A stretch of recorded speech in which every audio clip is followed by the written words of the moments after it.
Everybody, Urich here, and well, as everybody knows, I am an avid gamer, so I figured today would be only suiting to go after, some games, and kind of go over my ratings and reviews, I guess, would be the day of this.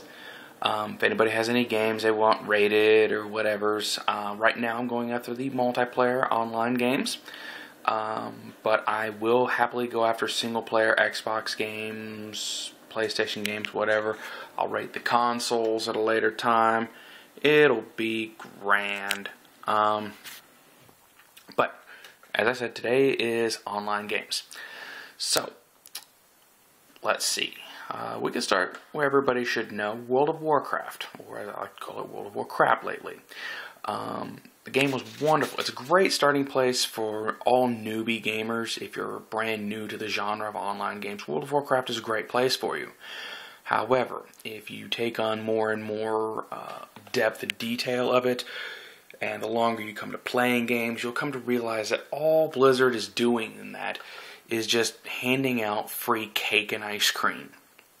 And that's great at the Fat Kid convention, but for the rest of the world, you just get bored of it after a while. And that can make you move on to one of the next biggest games out there, Star Wars The Old Republic. Now, Star Wars Old Republic is a wonderful game backed on a wonderful tradition. Not that World of Warcraft had a bad tradition, it had an amazing tradition until Blizzard threw it in the toilet.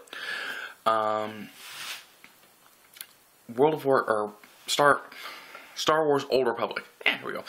Star Wars Old Republic was a wonderful launch. It's beautiful, beautifully done. Launched by BioWare, who had a magnificent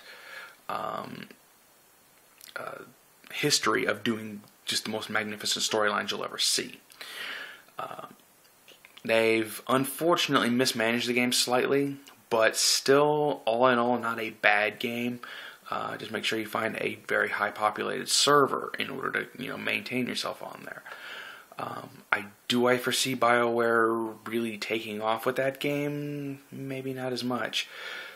Honestly, in my opinion, it's about the most massively multiplayer online single player game I've ever played. The only time multiplayer really comes into play is if you manage to get Q to pop for PvP or raiding endgame if you're lucky enough to get into a good guild at this point. Would I like to see the game take off? Absolutely. I believe it could eclipse World of Warcraft easily if enough players took off into it.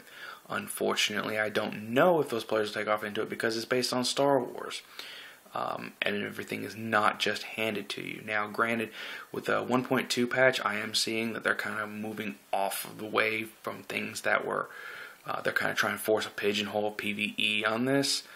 It pretty much killed off PvP a lot. And I don't see it doing any better. 1.3 is going to do good for it, but again, really can't. I don't see it becoming a new sensation unless it can get the player base.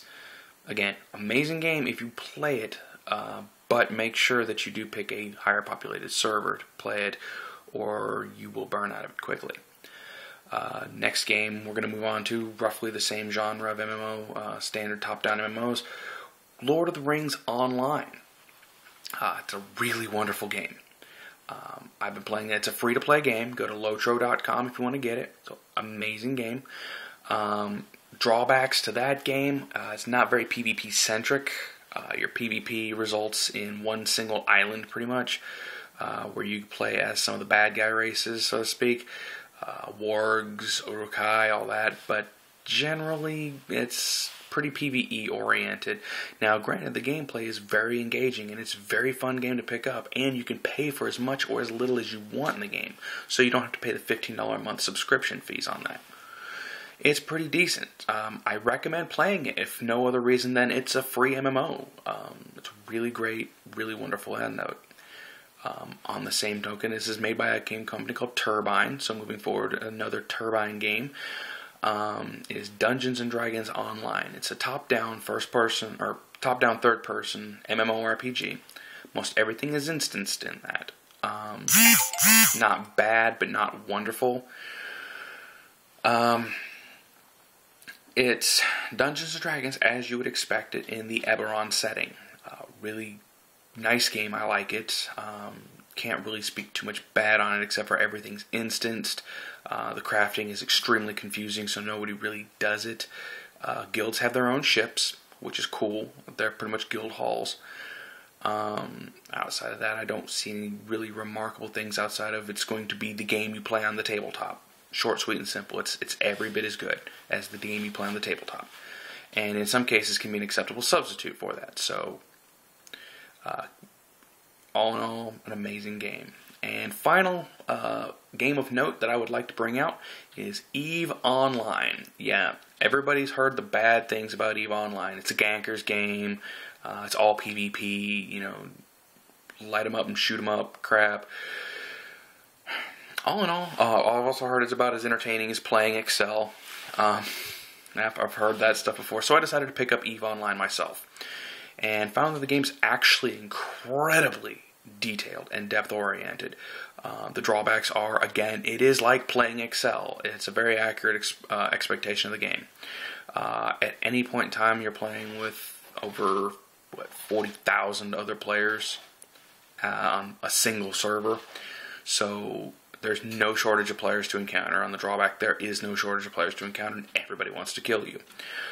You can always stay out of the low security areas and stay in the high security space. Still make decent of yourself. Still maintain yourself.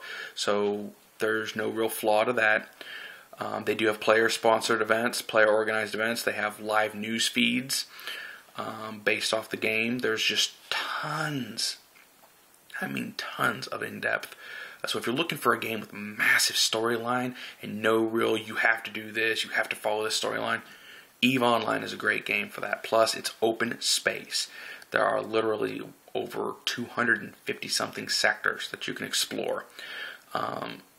Doing everything from piracy, pirate killing, protection missions, whatever you can imagine. And all the oldest sins are committed in the newest possible ways in that game. They encourage that. It's a carbon-based game, which is really cool. But the company that does that they're just phenomenal with that. After you get out of high security, you don't deal with Concord as much. And then in nullsec, what they call nullsec, you have no Concord, no anything, no protection except for yourself. So that's where EVE gets its bad rep, is down in nullsec. But if you stay in high sec, maybe get into some low sec stuff, you'll be fine. And you can do that without being considered a Care Bear. Although a lot of the time they will frown on you for not ever going into nullsec. It's not bad. So, that's my rant on gaming. So far, my longest rant to date, which is pretty impressive. If you guys have any games you'd like me to take a look at, maybe review, I can do single-player games. So if you guys want to throw me a list of single-player games, I'll be happy to throw those out there. Pros and cons to each of the games, you know, my thoughts and feelings on those. If you guys agree with my opinions, feel free to let me know. If you disagree, hey, you know, shoot it out here. This is a pros and cons. Again, I'm all about free speech, all about free thinking, and if you play your games right, just remember, you're a cunt.